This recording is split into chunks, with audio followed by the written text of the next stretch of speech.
예, 매주 월요일 이종우의 특별한 시선, 시장은 상당 부분 늘 투자하면서 이제 어디로 갈지 방향성이라든지 고민이 많은데요. 특별한 시선으로, 시각으로 또 시장에 관한 뷰를 정리해 주시는 분이죠. 이종우 주식평론가 모시고 말씀 나누겠습니다. 어서 오십시오. 예, 안녕하세요. 그러게요. 중국이 이제 반격을 개시를 한 것 같습니다. 2천억 달러에 대해서 600억 달러로 이제 맞받아치면서 카드를 꺼내 들었고요. 우리 시장은 이제 개장 초에는 영향을 지금 아직은 안 받지만 중국 증시를 좀 봐야겠고, 이게 결국은 미국과 중국 간의 무역 전쟁이 제2의 플라자 합의로 해서 이제 중국을 무릎 꿇히는 것 아니냐, 예. 뭐 이런 얘기도 하고 있는데요. 그 부분에 얘기 조금 더 오늘 시간이 있어서 할까요? 예, 글쎄 어떤 사안 자체를 너무 확대해서 해석을 하거나 이렇게 되면 그 전체적인 거를 판단하는 데서 상당히 미스를 범할 가능성이 높다라고 볼 수가 있죠. 이번 부분도 제가 봤을 때는 마찬가지다라는 생각이 드는데요.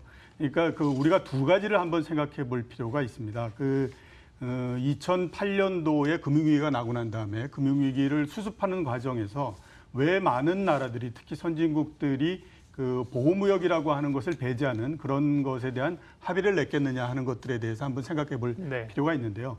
그 가장 큰 이유는 아마 오랜 시간 동안의 경험을 통해서 봤을 때 많은 나라들이 보호무역으로서 돌아선다라고 하는 것 자체가 굉장히 많은 이 세계 경제에다가 악영향을 주기 때문에 그런 부분들을 피하자라고 하는 거거든요. 두 번째 보게 되면 이 중국과 미국 사이에 무역 분쟁이 계속된다라고 했을 때 그게 중국만의 일방적인 어떤 피해를 입는다거나 이렇다면 문제가 다르겠지만, 시간이 지나면 지날수록 미국의 소비자들 역시 상당히 많은 피해를 볼 수밖에 없는 상태이기 때문에 어떤 한쪽이 일방적으로 이거를 끌고 간다라고 하는 것은 쉽지가 않은 상황입니다. 그렇기 때문에 지금 현재 시점에서 봤을 때는 무역 분쟁이라고 하는 것은 큰 물은 일단 좀 넘어간 것 같다라는 생각이 들고요. 물론 이제 보게 되면 정책적으로 서로 치고받고 뭐 또 누가 어떤 내놓고 이런 것들이 있겠지만 주식 시장에 미치는 영향 자체는 이미 큰 물이 지나간 상태이기 때문에 7월 달처럼 크게 시장을 흔든다거나 이럴 가능성은 현재로서는 그렇게 높지 않다라고 보시고 접근하시는 것이 맞다라는 생각이 들고요. 모두에 제가 말씀드렸던 것처럼 어떤 하나의 사안을 극단적인 형태로서 생각을 하게 되면 그 판단에서 많은 오류를 범할 수 있기 때문에 그런 부분들을 한번 감안을 하셔야 된다는 생각이 듭니다. 일단 사람이 당면한 과제, 중요한 것보다도 눈에 닥친 문제를 더 크게 해석하는 게 이제 어떻게 보면 생리적인 현상이잖아요. 네, 그렇죠. 그렇기 때문에 그런 건데요. 지난번에도 말씀하셨습니다. 사실은 주식이 눌려 있고 그러는 것들이 미중 간의 무슨 무역 분쟁 때문이 핵심이 아니다. 결국 통화 정책이라든지 성장이라든지 이런 얘기를 하셨는데, 다시 좀 미중 무역 갈등 얘기가 진행형이고 불거져서 여쭤봤는데 또 중심 잡힌 얘기를 들었고요. 오늘 준비된 내용 가겠습니다. 뉴욕 증시에서 기술주들이 꽤 이제 소위 빵 주식들이 좀 흔들리는 모양새를 가지고 있는데, 형님격인 애플이 중심을 좀 딱 잡아주는 모양새인데요. 기술주는 그러면 이제 이전 같은 소위 버블 논쟁에 다시 휩싸일 가능성은 적은 건지, 아니면 그 가운데서 좀 차별화가 되는 건가요? 일단 지금의 미국의 기술주들의 움직임 자체는 종목의 분화 과정이다라고 보시는 게 맞지 않나라는 생각이 듭니다. 이 주가가 올라갈 때 보게 되면 일정 단계까지는 여러 주식들이 계속해서 보강돼서 가는 형태가 되거든요. 그렇기 때문에 이제 초반전에는 주가가 상당히 많이 올라가고 강하게 올라가고 이러는 형태가 되죠. 근데 주가가 어떤 단계를 넘으면서부터 보게 되면 종목별로 계속해서 탈락해가는 형태가 나옵니다. 왜냐하면 주가가 높아지기 때문에 시장의 에너지가 그 높아진 주가를 모두 다 계속해서 끌고 갈 수는 없는 형태가 되거든요. 그렇기 때문에 시간이 지나면서는 차례차례 이제 떨어져 나가는 과정으로서 가게 되는데요. 우리가 흔히 얘기했던 미국의 팡이라고 하는 주식들을 보게 되면 이 추리는 과정 속에서 맨 마지막까지 남은 그런 주식들이 된 겁니다. 거기에서 이제 이번 같은 경우에 보게 되면 페이스북이나 이런 것들이 탈락을 해버리는 형태가 됐고요. 대신에 이제 오르는 것이 보게 되면 마이크로소프트나 아마존이나 애플 이런 것들이죠. 이게 차이를 보게 되면 아마존이나 그다음에 또 마이크로소프트, 애플 같은 경우에는 하드웨어적인 좀 측면을 갖고 있고, 그다음에 현재 확실하게 어떤 이익을 보여줄 수 있고 이런 부분들이 중요시되기 때문에 아마 그런 쪽으로 지금 보게 되면 이게 탈락 과정과 또 그 이외의 종목들이 올라가는 과정 이런 것들이 이제 동시에 나타나는 형태가 된다라고 볼 수가 있는데 우리가 이제 올라가는 종목보다도 떨어지는 종목들에 한번 그 포인트를 맞춰서 향후 미국 시장이나 이런 것들에 어떤 영향을 미칠 건가 하는 것들을 한번 볼 필요가 있는데요. 우선 보게 되면 페이스북이 한 번에 주가가 19% 정도 떨어졌지 않습니까? 하락폭으로는 너무 크죠. 이게 변두리에 있는 종목이라면 충분히 그런 정도의 하락이 나올 수 있는데 핵심 종목 같은 경우가 하루에 19%가 떨어진다라고 하는 것은 굉장히 이례적인 형태다라고 볼 수 있습니다. 손상이 좀 간다는 거죠. 그렇죠. 두 번째는 보게 되면 하락 요인이라고 얘기했던 것 자체가 별로 그렇게 말이 안 된다라고 하는 거죠. 그러니까 뭐 일일 접속자 수가 줄어들었다라고 하는 건데 그런 부분들이 그렇게 크게 얘기가 되는 부분들은 아니고 결국 보게 되면 지금 높은 주가에 대한 부담 이런 부분들이 이제 계속되고 있다라고 볼 수가 있는데요.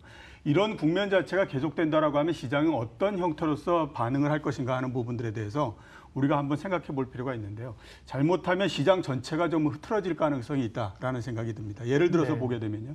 2000년도에 IT 버블이 막 됐을 때 맨 마지막까지 남았던 주식이 시스코 시스템스였습니다. 그리고 그에 대한 기대 굉장히 많았었는데 시스코 시스템스가 흔들리면서 전체적인 주가가 흔들리는 형태가 됐거든요. 그런 면에서 보게 되면 최근에 미국의 기술주 움직임 이런 것들은 그렇게 좋은 형태는 아니다라고 볼 수가 있고요. 우리나라 주식시장 측면에서 보게 되면 나스닥의 하락이라고 하는 것이 결국 보게 되면 전체적인 세계 주식시장이나 이런 부분들에 영향을 미칠 가능성이 있으니까 그 부분에서 좀 부담이 되는 그런 그 움직임이다라고 볼 수가 있습니다. 그동안에 이제 나스닥이 오른 걸 이제 한번 차트를 보게 되시면 뭐 이런 대표 종목뿐만 아니라 지수 인덱스 자체도 정말 가파르게 올라오지 않았습니까? 눈부시게 그렇죠. 올라온 상황들입니다. 그런 점에서의 우려의 목소리들은 또 계속 나오고 있는 상황들이고요. 최근 흐름들 봤습니다. 국내 시장 얘기하겠습니다. 뭐 지수는 좀 갇혀 있는 상황이고 가장 관심 있는 게 지금 이 실적 시즌인데요. 당초에는 뭐 2분기 실적이 대단히 안 좋을 걸로들 예상을 했고 우려도 안 좋고 초반에 안 좋았는데 또 뭐 어제 오늘 얘기 나오는 얘기는 뭐 그래도 한 반타작은 했다 뭐 이런 얘기도 나오고 있어서요. 실적 점검 좀 해주시고. 코스닥 기업의 실적들이 남아 있어도 좀 변동성이 우려되지 않습니까? 그 부분도 얘기해 주십시오. 그 말씀하셨던 것처럼 실적은 시장이 우려했던 것보다는 상당히 괜찮았습니다. 그러니까 나쁘진 않았다라고 볼 수가 있어요. 여태까지 나왔던 종목들을 보게 되면 매출액이 4% 정도 늘어났고요. 영업이익이 대략 보게 되면 12% 정도 증가를 했습니다. 그러니까 당초의 생각은 아마 반도체를 제외하고 나면 나머지 같은 경우가 이익이 거의 비슷하거나 지난 분기하고 그렇지 않으면 이게 많이 줄어들었거나 뭐 이렇게 됐을 거다라고 생각했는데 이익이 어느 정도 늘었고요. 특히 또 는 것의 질적인 측면도 괜찮다라고 생각이 되는 부분들이 반도체를 제외한다고 하더라도 그 정도 그러니까 10% 정도의 이익 증가 이런 부분들은 뭐 그렇게 큰 변동이 없이 나왔다라고 볼 수가 있습니다. 자, 여기서 우리가 한번 생각해 봐야 될 부분들은 예상보다도 기업 이익이나 이런 것들이 나빠지 않았음에도 불구하고 왜 주식시장은 7월 달서부터 현재까지 그렇게 좋지 않은 모양이 됐느냐 하는 부분들이죠. 미국 주식시장 같은 경우가 S&P 500 기준으로 했을 때 약 25% 정도 이익 증가고 우리가 12% 정도면 이익이 결코 그렇게 나쁜 건 아니었거든요. 그런데 이렇게 된 부분들은 아마 제가 봤을 때는 다른 것보다도 때 아니게 경기 정점 논란이 너무 빨리 벌어졌다라고 하는 거죠. 그러니까 그렇죠. 6월, 7월 달서부터 뭐 경기가 꺾였다 어쨌다 이런 얘기가 나오지 않습니까? 그러면 우리가 주가와 경기와 그다음에 기업 실적 이 부분들을 보게 되면 주가가 먼저 떨어지고 경기가 나빠지게 되면 그다음에 기업 실적이 떨어지거든요. 그러니까 2분기는 괜찮지만 이런 만약에 경기가 정점이 된다면 3분기 안 좋지 않겠느냐라고 하는 우려가 작용을 했다라고 봐야 되고요. 코스닥 같은 경우에는 역시 이제 거래소보다는 못했고요. 앞으로도 변동성은 좀 더 커질 걸로 그렇게 보입니다. 다른 어떤 것보다도 코스닥의 큰 부분들을 이루고 있는 바이오의 이익이 현재까지는 뚜렷한 모양을 보이지 못하고 있고요. 그 다음에 이게 변동성이 굉장히 크기 때문에 이런 모양이 계속해서 나오고 있다라고 볼 수가 있습니다. 제약바이오는요, 사실은 뭐 어떤 기업이 신약 하나를 발명해 가지고 그에 따라서 주가가 뭐 5배 갖고 10배 가는 게 중요한 게 아니라 사실은 우리의 미래 먹거리 가운데 중요한 하나이고 그리고 이제 인구 고령화라든지 그런 점에서 사실 굉장히 좀 중심적으로 커야 될 섹터인데 그러기에는 너무 이제 변동성이 커져 있고 뭐 신용으로 제약주만 사고 팔고 이런 것 때문에 좀 아쉬움이 있습니다. 최근에 제약주는 어떻게 보세요? 제약바이오. 지지난주에 주가가 많이 하락을 했죠. 제가 판단했을 때는 작년 4분기와 같은 바이오 주식의 상승은 이제 당분간은 좀 기대하기가 어렵다라는 생각이 듭니다. 왜냐하면 물론 이제 우리가 그 바이오 주식들 중에서도 보게 되면 어느 정도 이익을 보여주고 뭐 이랬던 주식들도 있지만 상당히 많은 주식들이 기대를 가지고 움직이는 형태였고요. 그 기대를 가지고 움직이는 형태는 일단 1차적으로 어느 정도 무너진 형태다라고 볼 수 있습니다. 그러니까 지지난주의 하락을 통해서 보게 되면 거의 대부분의 주식들이 고점 대비해서 적게 떨어진 경우에는 30% 정도 떨어졌고 많이 떨어진 경우에는 50% 정도 이런 정도의 하락, 이런 부분들이 왔거든요. 그러니까 이런 부분들은 결국 보게 되면 기대에 의해서 주가가 오르고 하는 부분들은 어느 정도는 이제 좀 사라졌다라고 봐야 되는 거고, 그렇게 되면 앞으로 이게 주가가 오르기 위해서는 실제적으로 뭔가의 모양을 좀 많이 보여줘야 되는데, 이번 2분기 실적에서 보는 것처럼 아직까지는 뭐 기업 실적이나 이런 부분들을 가지고 바이오 주식이 뚜렷하게 뭔가를 보여줄 수 있는 그런 부분들이 없다라는 생각이 듭니다. 그렇기 때문에 이게 추가적인 하락 이런 부분들은 시간이 훨씬 더 지나봐야 판단이 들겠지만, 일단 지금의 반등이 어느 정도 진행이 될 것 같고요. 그 반등이 진행되고 난 다음에는 상당히 좀 그 힘이 약해져서 상승이나 하락 이런 어느 쪽으로도 뚜렷하게 방향을 잡지 못하는 그런 형태가 계속될 걸로 그렇게 판단되고 있습니다. 주말 사이에 아세안 안보 포럼 ARF가 있었죠. 종전선언과 관련된 이 여러 나라들의 그 외교장관들의 노력들, 이게 상당히 진전이 있었다는 보도가 지금 이어지고 있고요. 이상가족 상봉도 있고, 또 지금 정부가 어쨌든 남북관계 한반도 평화에 대해서 굉장히 그 힘을 쏟고 있기 때문에 경협주들이 지난번처럼 뭐 우후죽순은 아니더라도 다시 좀 내용이 있는 기업들은 좀 볼 필요가 있지 않겠냐, 이런 생각이 있는데 어떠세요? 제 생각으로는 볼 필요는 별로 없을 것 같다라는 생각이 듭니다. 그러니까 경협주는 이제 더 이상 크게 얘기거리가 되거나 이르기는 쉽지가 않다라는 생각이 듭니다. 왜냐하면 일단 두 가지 정도로 우리가 생각을 해봐야 되는데요. 우선 보게 되면 남북 경협이라고 하는 재료 자체는 이미 30년이 넘은 재료입니다. 그러니까 제일 처음에 나왔던 것이 87년 정도서부터 나왔으니까 지금 보게 되면 거의 31년 정도가 지난 그 재료거든요. 31년 동안 그 재료를 가지고 계속해서 뭔가 얘기를 했다라고 하게 되면 그거에서 파생될 수 있는 모든 얘기들은 이미 다 시장에서 다 한 번씩은 다 얘기가 됐다라고 볼 수가 있는 거죠. 그렇기 때문에 재료라고 하는 것이 주식시장에 미치는 영향은 그 재료가 얼마나 신선한가에 따라서 그 순간적인 강도도 정해질 뿐만 아니라 이 그 길이, 그러니까 그 상승의 이 길이나 이런 것들이 전부 다 정해지는 거거든요. 그런 면에서 보게 되면 남북 경협주라고 하는 것은 정말 그 좀 신선하지 어떻게 생각하면 신선하지 않고 보잘것없다 이렇게 볼 수가 있고요.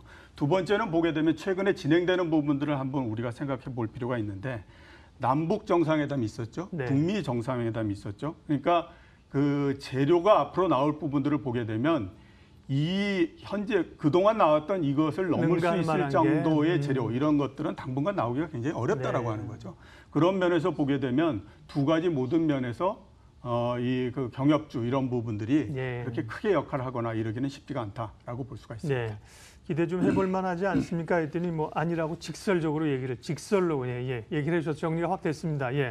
자, 그럼 좀 좋게 보시는 쪽은 어느 쪽인지 한 1분 정도 시간인데 간략히 말씀해 주십시오. 그 시장이 보게 되면 참 어떻게 보게 되면 사람들의 생각과 상당히 좀 다르게도 간다 이런 생각도 드는데, 우리가 이제 보통 생각하게 되면 실적이 좋아야 주가가 올라간다라는 얘기 맞이하지 않습니까? 그런데 실적이 안 좋다고 하더라도 주가가 먼저 떨어진 주식 같은 경우에는 주가가 낮아졌기 때문에 주가가 또 올라가고 이럴 가능성도 상당히 있다라는 생각이 들고, 그게 지난주에 보여줬던 형태였죠. 예를 들어서 보게 되면 조선주가 상당히 주가가 올라갔는데요. 조선주가 이번 2분기 실적이나 이런 것들을 보게 되면 정말 별 볼일 없는 형태였었는데 그렇게 됐습니다. 자, 이번 주 같은 경우에는 실적이 어느 정도 뒷받침되는데 주가가 떨어진 주식들이 좋을 것 같다라는 생각이 들고요. 은행주하고 화학주가 거기에 맞는다라는 생각이 듭니다. 오늘도 이종우의 특별한 시선, 이종우 주식평론가 함께 말씀 나눴습니다. 인사드리면서 출발 마켓원 마치겠습니다. 고맙습니다.